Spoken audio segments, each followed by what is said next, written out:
Hello दोस्तों, आज मैं आपके लिए फिर से हिस्ट्री में वो क्वेश्चंस लेके आया हूँ जो कि आपके एग्ज़ाम में बार बार पूछा जाता है। क्योंकि ये क्वेश्चंस रिपीटेड क्वेश्चंस है और यही क्वेश्चंस हिस्ट्री से आपके एग्ज़ाम में पूछा जाता है। तो आप इस वीडियो को पूरा देखें। तो चलिए स्टार्ट करते हैं। क्वेश्चंस है, वासुदेव कृष्ण की पूजा सर्वप्रथम किसने प्रारंभ की? तो इसका आंसर क्या होगा? इसका आंसर होगा सातवतों ने। सातवतों ने ही वासुदेव कृष्ण की पूजा सर्वप्रथम प्रारंभ की थी। स्यादवाद सिद्धांत है। स्यादवाद किसका सिद्धांत है? तो वो है जैन धर्म का सिद्धांत है। ठीक है, चलिए नेक्स्ट क्वेश्चन है, गौतम बुद्ध का जन्म कब हुआ था? तो गौतम बुद्ध का जन्म कब हुआ था? 1563 ईस्वी में हुआ था। 1563 ईस्वी पूर्व में। बौद्ध शिक्षा का केंद्र था। तो बौद्ध शिक्षा का केंद्र कौन सा था? विक्रमशिला जो था वो बौद्ध शिक्षा का केंद्र था। ऑप्शन नंबर 20 का करेक्ट होगा। भारत में सबसे प्राचीन विहार है? तो नालंदा जो है भारत में सबसे प्राचीन विहार है। प्रथम जैन महासभा का आयोजन कहाँ हुआ था? तो प्रथम जैन महासभा का आयोजन कहाँ हुआ था? पाटलिपुत्र में हुआ था। निम्नलिखित में से कौन सा एक अन्य तीनों के समकालीन नहीं था? तो इनमें से कौन अन्य तीनों के समकालीन नहीं था? तो वो था मिलिंद। मिलिंद जो था इन तीनों के समकालीन नहीं था। महायान बौद्ध धर्म में बोधिसत्व अवलोकितेश्वर को और किस नाम से जानते हैं? तो याद रखना है कि और किस नाम से जानते हैं? पद्मपाणि नाम से जानते हैं। ऑप्शन नंबर डी इसका करेक्ट होगा। जैन साहित्य को कहा जाता है। तो जैन साहित्य को क्या कहा जाता है? ये क्वेश्चन आपके एग्जाम में बहुत बार पूछा गया है। 6 से 7 बार ये क्वेश्चन रिपीट हुआ है कंपटीशन के एग्जाम में। तो याद रखना है आगम। जैन साहित्य को क्या कहा जाता है? आगम। ऑप्शन नंबर बी इसका करेक्ट होगा। ठीक है। किसके समय में बौद्ध धर्म स्पष्टता दो स्वतंत्र संप्रदायों हीनयान और महायान में विभाजित हुआ था? तो बौद्ध धर्म हीनयान और महायान में किसके शासनकाल में विभाजित हो गया था? तो वो थे कनिष्क। कनिष्क के शासनकाल में जो है बौद्ध धर्म 2 पार्ट में बट गए थे। नेक्स्ट है, योगाचार या विज्ञानवाद के प्रतिपादक कौन थे? तो इनके प्रतिपादक कौन थे? इनका नाम क्या है? मैत्रेय नाथ। ऑप्शन नंबर ए इसका करेक्ट होगा।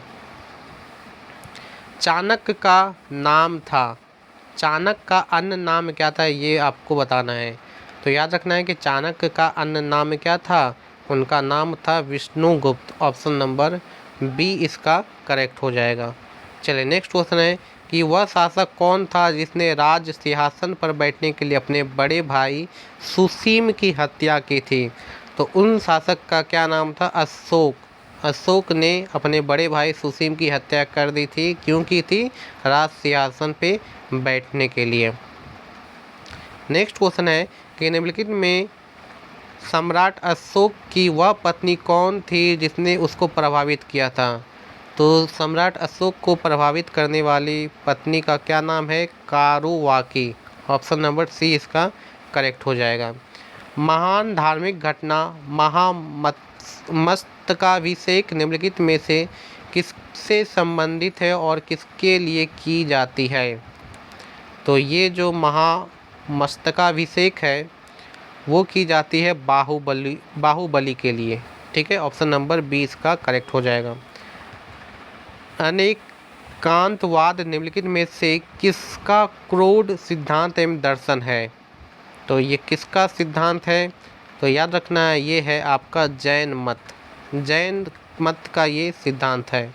ठीक है, अनेकांतवाद। चाणक्य किसका प्रधानमंत्री था? ये क्वेश्चन आपके एग्जाम में 4 से 6 बार पूछा गया है। सिर्फ और सिर्फ रेलवे की बात कर रहे हैं। रेलवे का ये क्वेश्चन फेवरेट है। चाणक्य किसका प्रधानमंत्री था? तो सभी जानते होंगे क्योंकि सभी ये क्वेश्चंस को देखे होंगे एग्जाम में। तो चाणक्य था चंद्रगुप्त मौर्य का प्रधानमंत्री था। चलिए नेक्स्ट क्वेश्चन, कलिंग विजय के उपरांत अशोक महान ने निम्नलिखित में से किस धर्म को अंगीकार कर लिया था? तो याद रखना है कि कलिंग विजय के दौरान जो है अशोक ने किस धर्म को अपना लिया था? तो वो है बौद्ध धर्म को अपना लिया था। ऑप्शन नंबर डी इसका करेक्ट हो जाएगा, बौद्ध धर्म। ठीक है, बौद्ध धर्म।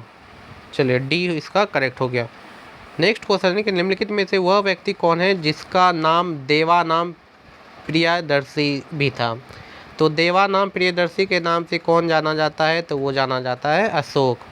महान सम्राट अशोक को ही देवानाम प्रिय नाम से जाना जाता है। चलिए नेक्स्ट क्वेश्चन पे चलते हैं। चंद्रगुप्त के शासन विस्तार में किसने मुख्य रूप से मदद की थी? तो पता है चंद्रगुप्त के शासन विस्तार में मदद करने वाले कौन थे? चाणक्य, जिन्होंने चंद्रगुप्त की मदद की थी उनके शासन विस्तार में, इसलिए चंद्रगुप्त ने चाणक्य को क्या बनाया था? अपना प्रधानमंत्री बनाया था। तो ऑप्शन नंबर इसका सी करेक्ट होगा।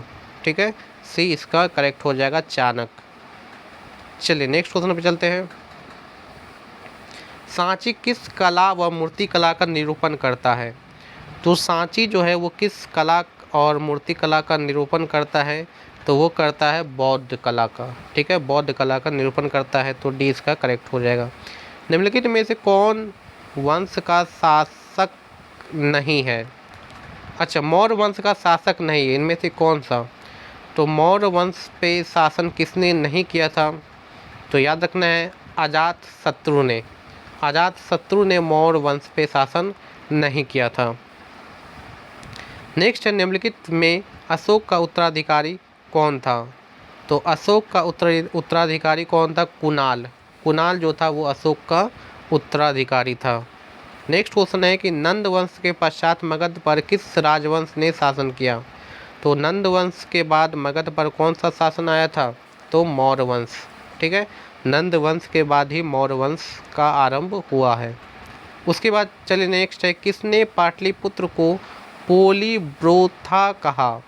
तो पाटलिपुत्र को पोलीब्रोथा किसने कहा था? तो उनका नाम है मेगास्थनीज ने कहा था।